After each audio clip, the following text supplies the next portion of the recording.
Okay, today we are talking about how to give a kitten a sulfur lime bath. We call them dips, but when you put them directly in the sulfur lime, they usually get really unhappy because cats don't like water. So I usually set up with a little tub like this. I put a gallon of water in there. It's nice and warm, but not too hot. And I do 8 ounces of sulphur lime dip, which is a cup of sulphur lime dip per gallon of water. And then always add a little bit of shampoo, just a few drops will do it, to the mixture.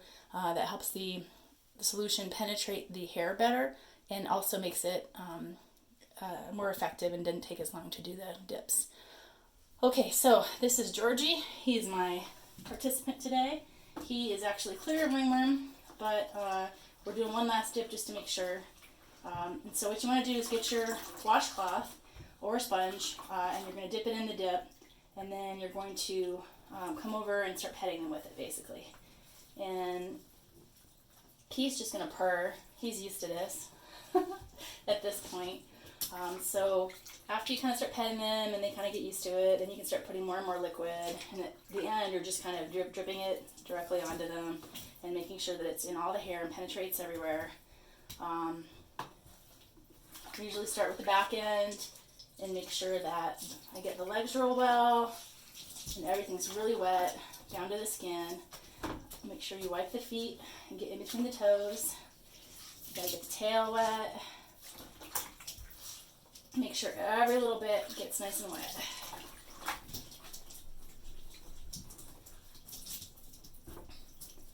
You're just gonna purr, Georgie.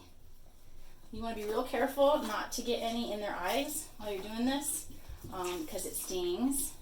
If you do happen to get some in the eyes, you want to wipe them with a dry washcloth and try and get it out, and then maybe use a little bit of a wet washcloth just to try with some water to get it out.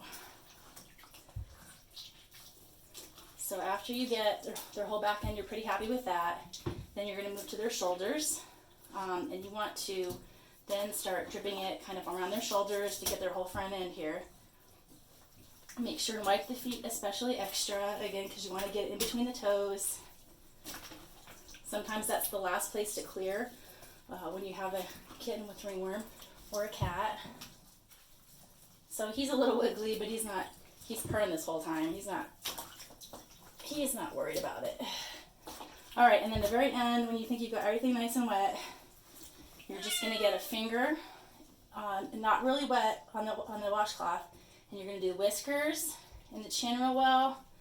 And the whiskers, you want to just kind of wipe down the whiskers. Yeah, I know, it's smelly. And then you're going to purr while you're meowing, huh? And then get above the eyes. Again, being really careful not to get any in the eyes. Get the ears real well. Get inside the ears a little tiny bit.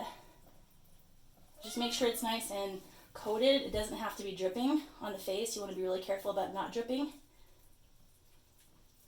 And after you've kind of gotten all the spots and you're happy, you can kind of just use your hands and kind of make sure you get the nose. And it's all good. And then Georgie's all done. You did a good job, Georgie.